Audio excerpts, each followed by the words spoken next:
I thought maybe a project update video was a good idea since I've been working on this thing for a long time apparently. So this is the beginnings of the tool cabinet base. Um, Looking over my notes, I have apparently been working on it since July of last year. Almost exclusively hand tools, so between the hand tools and limited shop time, I don't do things fast.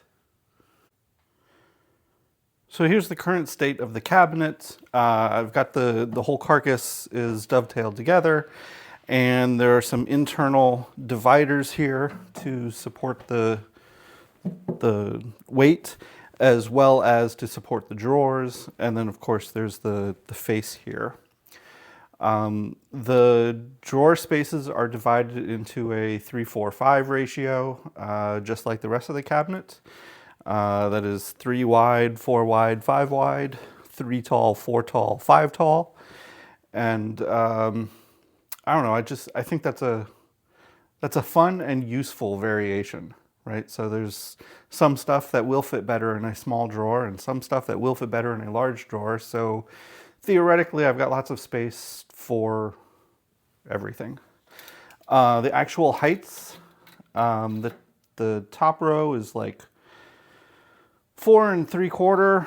The middle is just about 6 inches, and the bottom here is 7 3/4. So they're a pretty good height. The overall height of the cabinet is like 23 inches, I think. Let's see, 22 inches. And the width is 36, just shy of 36. So the width of the drawers varies from 8 inches to 10 3/4, out to I think, 13 and a half. Again, some good variation there. I do have everything glued up, but I'm still doing lots of cleanup. The face frame is both mortised and dovetailed into the carcass. It's pretty good. It's not perfect. I decided to do it this way since this matches how I did the upper cabinet. The horizontal dividers here are mortised into the sides of the case. And of course, we've got the dovetails up top.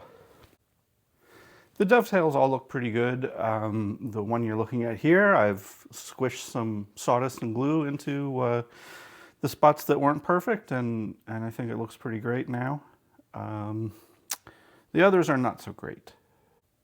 One of the dovetails on the bottom of the case here for the face frame ended up chipping out a spot. And I had just rubbed some sawdust or sanding dust and glue in there, and wow, is that a terrible mismatch. So I'm gonna chip that back out, and I'll make an actual patch to fill it in. In the end, I think it'll look fine. The internals have a lot of conflicting grain direction in the pieces, so there is a lot of opportunity for wood movement. That is, I planned for it. The drawer slides have grooves that will allow for the expansion and contraction, and there's the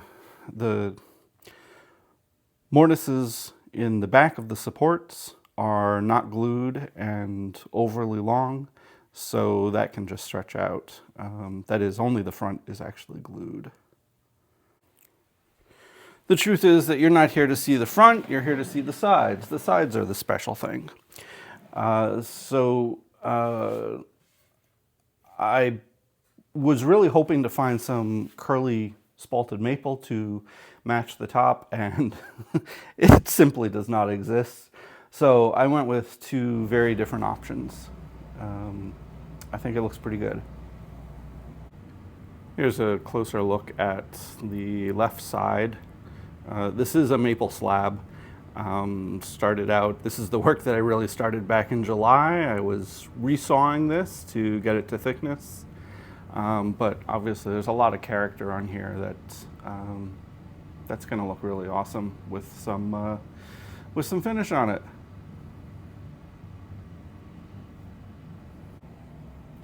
And here's the other side of the cabinet, very different piece of wood, but again, a lot of character. And here's a closer look at this piece too. Again, I really started this project with resawing this to get it to the proper width, and yeah, here it is. This piece turned out to be a bit more holy, punky than I expected, you know, once I started cleaning it up. So there's a good bit of work I had to do. Epoxy through various spots. There's a glue mark. I think what I'm going to end up doing is really just using epoxy as a finish on this side. That will make this discoloration just disappear, I believe. And everything should polish up just fine. What I've been doing here for the last couple of days is just cleaning up the dovetails, you know, trying to fix the little spots where there's not a really tight joint. Again, throwing just a little bit of glue and sanding dust in there really tightens them up, and then cleaning up the edges. I'm using the number 2 and you know, just running along the edges here to take off just a little bit to bring it down to a clean edge. I also have a couple of spots here where it seems like I didn't quite tighten the dovetails enough, or I, you know, didn't clean up some waste enough or whatever. Anyway, it's not perfectly flush, so just cleaning this down a little bit makes all the difference to being able to do that, to make it look great. I chose the number 2 because of how small the sole is, so it can ride over the undulations really easily. And then my strop has been sitting here on the piece as I've been working, so that I can just keep the edge of the iron really sharp. And I've been getting some pretty nice results out of this. The far edge, I finished with those dovetails. These ones still need a little bit of work. And, well, let me show you a close-up of that. So these are the dovetails that I've been cleaning up most recently. You know, here is perhaps the worst spot where you can see glue along this edge here. When assembling, this wasn't quite tight against the base, I guess, or maybe I didn't quite have enough removed to make a tight joint there. It's close, it's very close. A few more passes with the plane and that will look just perfect. The rest of the dovetails I'm pretty satisfied with at this point. There's some discolorations all over the place in here, but it's pretty good. I think the worst gaps are right here. I think it's funny to say these are the worst. Here's a little bit of better view of the worst. I mean, there's just this tiny little fleck that's not right. Again, I'll just squeeze a little bit of glue in there. You'll never notice. There's a bigger chip out here. It's at maybe 3/32 of an inch long, but probably not even, maybe a 32nd wide.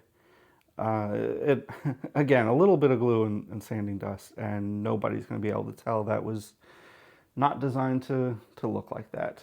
Of course, all the wood that, or rather all the grain in this wood really makes it easy to hide stuff, right? There's so much going on here that you'll get lost in that, not in an imperfect joint.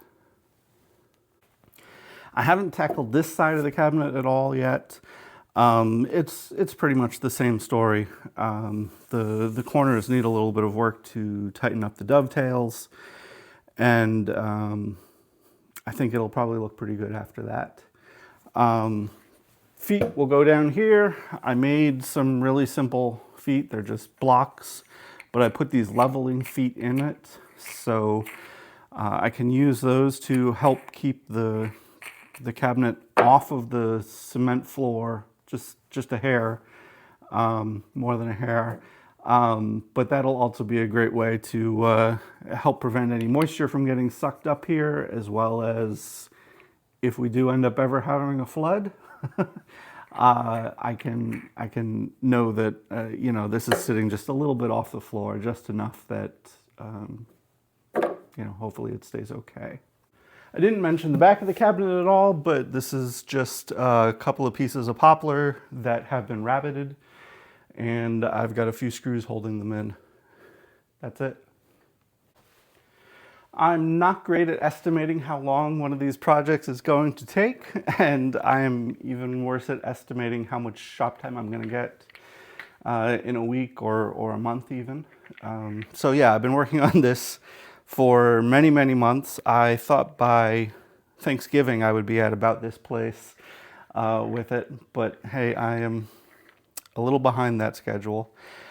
Regardless, I feel pretty good about it. I think the biggest question that I have right now is how the top is going to align on this. The cabinet is the same width. So that's great. I'm a little concerned about the way that the sides will line up, just placing the top on this and screwing it down. I've got a plan to screw it down.